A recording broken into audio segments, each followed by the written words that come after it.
Muy buenas, esto es AB Positivo y si quieres saber qué es la fiebre, no te pierdas este vídeo.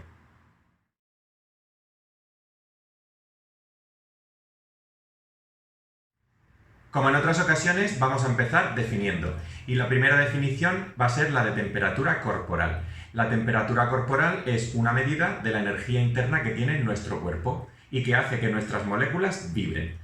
Cuanto mayor es la energía interna, más vibran las moléculas y mayor es la temperatura. En este contexto vamos a utilizar como unidad el grado centígrado. Por no ponerme muy técnico, voy a decir solamente que 0 grados es la temperatura a la que el agua se congela y 100 grados es la temperatura a la que el agua hierve. Si nuestro cuerpo fuera algo inerte, reaccionaría con el entorno para conseguir un equilibrio de energía. Esto significa que si el entorno está más frío, nosotros cederíamos energía para bajar nuestra temperatura y equilibrarla con la del entorno. Si nuestro entorno está más caliente, absorberíamos energía para subir nuestra temperatura e igualarla con la del entorno. Sin embargo, nosotros somos seres vivos y para mantener nuestra salud necesitamos una temperatura estable. Seguimos reaccionando con el entorno y seguimos produciendo transferencias de energía. Sin embargo, si el entorno está más frío, nosotros cedemos energía y nuestra temperatura baja, pero tenemos mecanismos para producir energía adicional o absorberla y que se mantenga constante. En cambio, si el entorno está más caliente, también absorbemos energía, pero tenemos mecanismos para disiparla y que nuestra temperatura se mantenga estable. ¿Y cómo se produce ese ajuste de energía interna, ese ajuste de temperatura? Pues vamos a verlo. Vas a escuchar palabras raras, pero no te asustes. Lo primero que tenemos que tener en cuenta es que cada célula de nuestro organismo necesita una temperatura u otra en función de la tarea que esté llevando a cabo en cada momento. Os pongo aquí, por ejemplo, pues yo qué sé, una neurona, una célula muscular o una célula intestinal, ejemplos de varias células. Cuando estas células están llevando a cabo una tarea que necesita más temperatura de la que hay en ese momento, empiezan a producir unas sustancias que se denominan pirógenos. Pirógeno significa productor de fiebre. Y estos pirógenos, estas sustancias, viajan por la sangre y llegan al cerebro, que es, digamos, el jefe de todo este entramado. Allí en el cerebro hay pues, una zona en concreta que hace de termostato y que se encarga de decidir qué temperatura tiene que haber en el cuerpo en conjunto. Todo este proceso de los pirógenos, es decir, células producen pirógenos viajan hasta el cerebro y el cerebro ajusta la temperatura, lo vamos a llamar aquí pirexia. Una vez que la pirexia ha establecido una temperatura corporal como objetivo, el cerebro dispone de varias herramientas para conseguir esa temperatura objetivo. Os voy a poner algunos ejemplos de esas herramientas. Una de ellas es el metabolismo, que puede activarse o desactivarse para producir más o menos energía. Otro de ellos es la cantidad de abrigo o las ganas de abrigarte. Cuando tienes que subir tu temperatura corporal, tu mente automáticamente piensa en sitios donde estés más caliente y te entran ganas de abrigarte para poder conservar mejor el calor. Otra herramienta son las contracciones musculares. Cuando hace falta subir tu temperatura corporal, es posible que tus músculos tiemblen para así producir más energía. Es la llamada tiritona. Y por último está el nivel de sudor. El sudor, cuando se evapora de la piel, se lleva energía y con ello nos ayuda a disiparla, por lo que es un mecanismo para bajar nuestra temperatura. Este proceso de activación o desactivación de estas herramientas lo vamos a llamar aquí termia. Como ves, hay todo un sistema en el cuerpo que está diseñado para mantener una temperatura corporal estable y que consta de dos factores. De un lado, la pirexia, que se encarga de establecer qué temperatura es la que tenemos que tener, y por otro lado, la termia, que es la que se encarga de conseguir la temperatura definida por la pirexia. Te pongo un ejemplo. Imagina que es invierno, que estás en tu casa, en el sofá, en reposo, y decides salir a la calle a dar un paseo. Cuando tú estás en tu casa, estás aclimatado a la temperatura que hay en tu casa y estás aclimatado a la actividad física que estés haciendo allí, que en este caso es reposo. Cuando sales a la calle a dar un paseo, pasan dos cosas. Por una parte, pasas a estar en un entorno que es más frío, con lo cual tiendes a perder energía y por lo tanto tu temperatura tiende a bajar. Y por otro lado, pasas de estar en reposo a practicar una actividad física, con lo cual la temperatura corporal que necesitan tus células es mayor que la que necesitaban cuando estabas en tu casa en reposo. Vamos a ver cómo hace el cuerpo para volver al equilibrio dadas estas dos nuevas circunstancias. En cuanto a la pirexia, tus músculos están ahora realizando una tarea que necesita una temperatura corporal mayor que la que tenían cuando estabas en tu casa en reposo. Por eso empezarán a sintetizar pirógenos que llegarán hasta el termostato que está en tu cerebro y este termostato subirá la temperatura corporal que tenemos como objetivo. Y esa nueva temperatura objetivo la conseguiremos gracias a la termia. Tu metabolismo se activará para producir más energía. Te entrarán ganas de apretarte bien el abrigo para conservar el calor. Si hace mucho frío, tendrás tendencia a tiritar un poquito. Y con todo ello, la temperatura de nuestro cuerpo volverá a encontrarse en equilibrio con el entorno, pero a un valor más alto que el que tenía cuando estabas en tu casa en reposo. Como ves, hay todo un sistema corporal que está diseñado para que nuestra temperatura corporal sea siempre estable. Ahora bien, estable no significa fija, es decir, siempre constante en el mismo valor. La temperatura se mueve dentro de un intervalo y se va adaptando dependiendo de las tareas que estemos llevando a cabo en cada momento. Nuestro cerebro va recogiendo información tanto del entorno como de nuestro propio cuerpo y va decidiendo en cada instante qué temperatura es la más adecuada. Como hemos visto antes, no es lo mismo estar en reposo que practicar actividad física, como tampoco es lo mismo estar en ayunas que estar haciendo la digestión. La temperatura del cuerpo depende de cosas como la composición corporal o el estado psíquico, porque no es lo mismo estar tranquilo o tranquila que estar nervioso o nerviosa. En las mujeres depende de la fase del ciclo menstrual en la que se encuentren. Y además la temperatura depende del momento del día, puesto que por la tarde-noche tiende a ser un poquito más alta que durante la mañana, con una diferencia que puede llegar hasta el medio grado. Como ves, son muchos los factores que tiene en cuenta nuestro cerebro para decidir en cada momento qué temperatura corporal es la más adecuada. Ya, pero ¿y entonces qué temperatura es la adecuada? Y es que esta pregunta es muy difícil de responder. Vamos a poner un valor ejemplo, por ejemplo, de 37,7 grados centígrados. ¿Esta temperatura es adecuada o no? Y la respuesta es que depende. Si tu temperatura en reposo es de, por ejemplo, 36,5 grados centígrados, tener 37,7 es alto siempre que sigas estando en reposo, pero puede ser normal si estás haciendo ejercicio. En cambio, para una persona que tenga en reposo una temperatura corporal de, por ejemplo, 37,2 grados centígrados, los 37,7 se pueden alcanzar solamente teniendo en cuenta que por la tarde la temperatura puede subir hasta medio grado, con lo cual las dos temperaturas serían adecuadas. Como ves, decir solamente 37,7 o cualquier otro valor es poco para saber si una temperatura es adecuada o no. Ya, pero vamos a ver. Entonces, ¿cómo sabemos si la temperatura corporal es alta? Pues con un factor muy importante, y es que una temperatura alta da signos y síntomas. Es lo que llamamos síndrome febril. Este síndrome incluye, entre otros, malestar general, dolor de articulaciones, escalofríos con tiritona cuando la temperatura está subiendo, sudoración cuando la temperatura está bajando. En general, asocia cierta lentitud al hacer las cosas o al procesar la información. Puede dar tendencia al sueño, y lo normal es que te reduzca el apetito. Además, pueden aumentar tanto la frecuencia cardíaca como la frecuencia respiratoria. Como puedes ver, muchas de estas manifestaciones no son más que los mecanismos normales de control de la temperatura. En algunos casos, el síndrome febril puede incluir más cosas. En cerebros predispuestos para ello, cuando la temperatura corporal sube, generan convulsiones. En personas mayores o con enfermedades del sistema nervioso pueden aparecer alteraciones del nivel de conciencia como el estupor, la confusión o el coma.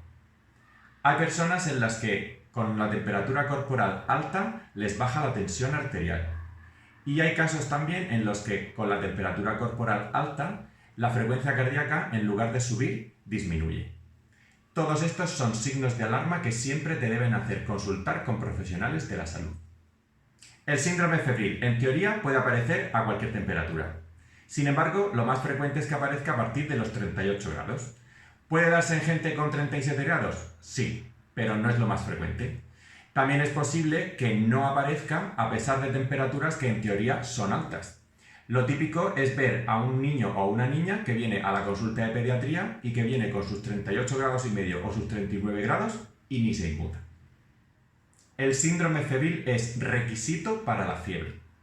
La temperatura corporal, aunque te parezca muy alta, si no se acompaña de síndrome febril, es porque tu cerebro ha considerado que es la adecuada. Piensa que tú no sabes en lo que está trabajando tu sistema hormonal, ni tu sistema inmunitario, ni tu sistema nervioso. Ni existen pruebas además que podamos pedirte para saberlo. Con lo cual, si el cerebro, la parte de tu cerebro que se encarga de ajustar la temperatura corporal, la ha subido y no aparece síndrome febril, piensa en principio que es porque esa temperatura hace falta por algún motivo. Es lo que ocurre cuando practicas deporte. Cuando una persona está haciendo actividad física, lo normal es que la temperatura corporal suba. Hay personas que pueden llegar hasta los 39 grados centígrados con sesiones de actividad física muy intensas. Sin embargo, no aparece síndrome febril, con lo cual esa temperatura es adecuada y, más aún, es necesaria para poder llevar a cabo esa actividad física tan intensa. Sin embargo, lo más frecuente es al revés. Una persona que se mide la temperatura corporal y viene al centro de salud porque considera que es excesiva, incluso aunque no tenga síntomas. Lo típico es traer a un bebé a la consulta de pediatría porque tiene, por ejemplo, 38 grados de temperatura. Y el bebé a lo mejor está perfectamente porque está jugando con el fonendo del pediatra, o está llorando si le meto el palo en la boca, o está riéndose si le hago cosquillas. Es decir, tiene una reacción completamente normal y esos 38 grados son adecuados. Su cuerpo estará trabajando en algo que necesite esa temperatura. Sin embargo, si el bebé estuviera excesivamente somnoliento, o quejicoso de más, o con dificultades para despertarlo, eso significa que puede estar teniendo las manifestaciones del síndrome febril, por ejemplo, el dolor de articulaciones o el malestar general, pero que por ser un bebé no te puede contar. Y en esa situación, los 38 grados de temperatura sí que serían fiebre. Vale, entonces, fiebre es temperatura alta más síndrome febril. Casi, pero no. Nota al margen. Aquí es donde más palabras raras vas a oír, pero de nuevo, no te asustes. Un resumen muy rápido. Las células producen pirógenos, los pirógenos llegan al cerebro, el cerebro ajusta una temperatura concreta, eso es la pirexia, y luego utiliza una serie de herramientas para conseguir esa temperatura, eso es la termia. La pirexia está cómoda cuando tiene que mover la temperatura entre los 35 y los 39 grados centígrados. Con mucho esfuerzo puede llegar hasta los 40 o los 41 grados centígrados y a costa de sintetizar muchísimos pirógenos. Pero es muy raro que un cerebro normal decida subir la temperatura por encima de los 41,5. Por lo tanto, ese es un límite. Consideramos que un cerebro que decide subir la temperatura por encima de eso es porque no funciona bien por algún motivo. Y a esa situación la vamos a llamar aquí hiperpirexia. Por otro lado, el cuerpo no suele funcionar bien por debajo de los 35 grados centígrados. Por lo tanto, ese es otro límite. Un cerebro que decida bajar la temperatura por debajo de ese límite, en general, no funciona bien. Y a esa situación la vamos a llamar aquí hipopirexia. Y la situación intermedia en la que el cerebro va moviendo la temperatura entre los 35 grados y los 41 grados y medio, la vamos a llamar aquí eupirexia. Nos vamos ahora a la termia. Cuando la termia consigue que la energía que producimos o que absorbemos sea igual a la energía que disipamos, hablamos de eutermia. Cuando la energía que absorbemos o producimos es inferior a la energía que disipamos, nuestra temperatura tiende a bajar. Cuando desciende por debajo de los 35 grados centígrados, hablamos de hipotermia. Por otro lado, cuando la energía que absorbemos o que producimos es superior a la energía que disipamos, nuestra temperatura tiende a subir. Cuando la temperatura sube hasta un punto en el que aparece un síndrome febril, hablamos de hipertermia. Como habrás deducido, la situación ideal es aquella en la que hay eupirexia y eutermia. Es decir, cuando el cerebro está moviendo la temperatura entre 35 y 31 grados y medio y además se consigue que haya un equilibrio entre la energía que producimos o absorbemos y la energía que disipamos. Vale, pero ¿y todo este rollo para qué? Pues porque cuando la temperatura corporal sube hasta el punto de producir un síndrome febril, existen dos posibilidades. Una de ellas es que el cerebro ha decidido subir la temperatura corporal y el síndrome febril es el resultado del esfuerzo del cuerpo por mantener esa temperatura. Esto es lo que es la fiebre. La otra posibilidad es que el cerebro quiere mantener la temperatura igual que estaba, pero son los mecanismos para conseguirla los que fallan o directamente se agotan. Entonces la temperatura corporal sube y el síndrome febril aparece en consecuencia. Esto es la hipertermia. Por lo tanto, síndrome febril no es lo mismo que fiebre. El síndrome febril puede ser fiebre o hipertermia dependiendo de la situación. Y si os parece, vamos a poner un ejemplo de cada uno para que se entienda bien la diferencia. Imagínate que te comes una mayonesa en mal estado. Con ella te estás comiendo una serie de bacterias que atacan a tu intestino. Tu sistema inmunitario lo detecta. Y para poner en marcha todas las defensas necesita una temperatura corporal mayor que la que tenía. Para ello se ponen a sintetizar las células pirógenos que llegarán a tu cerebro y él entenderá que tiene que subir la temperatura. Imagínate que la sube, por ejemplo, a 38 grados y medio.